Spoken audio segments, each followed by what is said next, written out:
My name is Laura Barella, and I am currently the special education teacher within the SED Center program at Colorado Elementary School. Colorado Elementary is a small school consisting of a little more than 200 students, and it contains a learning center program for students with severe emotional disabilities. My technical role is the primary grades K through 3 SED teacher. However, due to our center's numbers, I am currently the teacher for K through 4th grade students within the SED Center program. This program is designed to provide a basic structure with flexibility to meet the unique needs of students as they may arise. Beyond that, the SED Center program embraces each student's unique qualities and needs. Students work towards individualized goals, and their instruction is tailored to meet their IEP goals and accommodations. The mission of the SED Center program is to provide a structure for academic and social-emotional skill development, utilizing differentially defined support systems for overall student success. The unit that I taught was focused on the social and emotional wellness of my students within the center program. Throughout the unit, my students learned about their feelings and how to recognize the feeling and the intensity of their emotions. My students also learned about making connections in their brains to help them stop and think before reacting, and why it is important to be able to do so.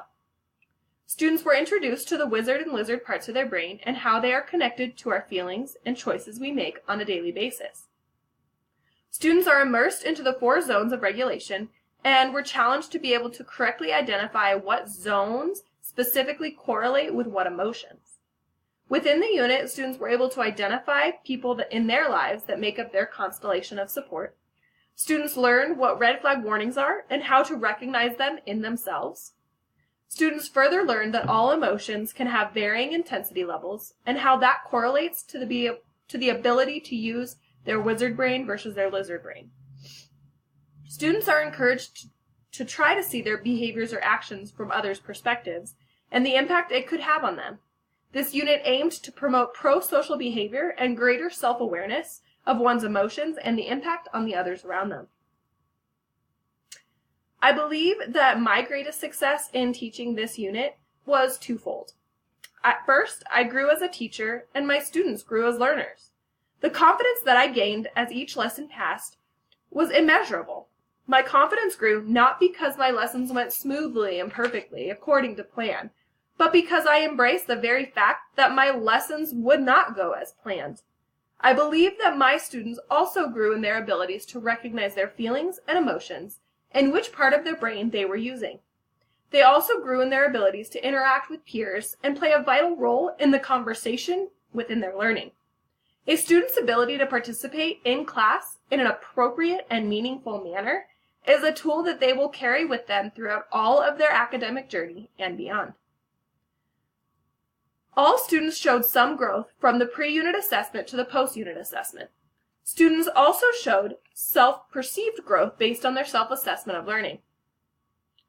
On the pre-assessment, student 1 was only able to answer 6 out of 10 questions correctly, student 2 answered 5 out of 10, and student 3 only answered 5 out of 10 correctly as well. As demonstrated in the presented graphs, student 1 grew from a 6 to a 9 out of 10, and student 2 grew from a 5 to a 9 out of 10, and student 3 grew from a 5 to an 8 out of 10. By the end of the unit, all 3 students rated themselves at a 5, on a scale from 0 to 5, in self-assessing how confident they felt about applying the concepts they learned throughout the unit.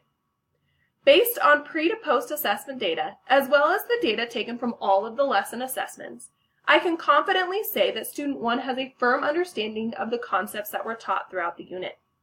While I believe that student 2 has a relatively strong grasp of the unit concepts, I believe that his fluctuating attendance had a negative impact on the potential he could have reached by the end of the unit. When this student's attendance fluctuates, his academics are also significantly impacted. Student 3 seemed to have a surface-level understanding of the concepts that were presented in the unit. He struggled to identify specific emotions in given scenarios and really struggled to relate them back to himself. He needed supplemental one-on-one instruction after many lessons to help ensure conceptual understanding between the lessons. I believe that this unit not only highlighted strengths within my instructional approach, but brought to light some areas of weakness. Most, if not all, of the lessons within this unit helped me see that I need to work on not talking over students. This goes hand in hand with allowing students adequate think time after a question is posed. While I thought I was providing enough wait time for my students, watching one of my lessons really helped me see that I really needed to extend the wait time even longer. Beyond recognizing my weaknesses, I believe that this unit has helped me learn that lessons are not always going to go as planned. More importantly, that lessons not going according to plan is okay. In fact, I found that the lessons that didn't go as smoothly were lessons that I learned the most from. Unforeseen complications in the implementation of lessons provides teachers with incredible opportunities to grow as learners. Making mistakes also allows students to see that we too are human and that it is okay to make mistakes along the journey. Throughout the experience of implementing and analyzing the lessons within this teacher work sample, I believe that I have grown as a teacher and in my perception of my students' learning styles and abilities. I have become more aware of individual students' learning styles and how those needs can be met within the same lessons. This experience has also helped me become less critical of myself. I have embraced my weaknesses and humbly welcomed them as opportunities to grow and become a better teacher for my students. 2 Corinthians 12:9 states, "And he has said to me, my grace is sufficient for you, for power is perfected in weakness. Most gladly, therefore, I would rather boast about my weakness, so that the power of Christ may dwell in me." Teaching this unit, and being a teacher in general, has truly allowed me to appreciate the depth of Christ's words in this verse. There is nothing wrong with being weak or needing to work on specific aspects of my instructional approach. In fact, I need to rejoice in my weakness, for I know that His power is perfected in it. Maintaining this mindset keeps me a humble and willing learner. As a teacher, I need to be willing to grow and change so that I can best serve students coming in and out of my classroom. Keeping a constant focus on His power within me, rather than my own failing human frailty, helps me to be a better special education teacher. After all, as a Christ-following educator, I am called to be the hands and feet of Jesus and to have a heart after His own heart for the students that I am serving.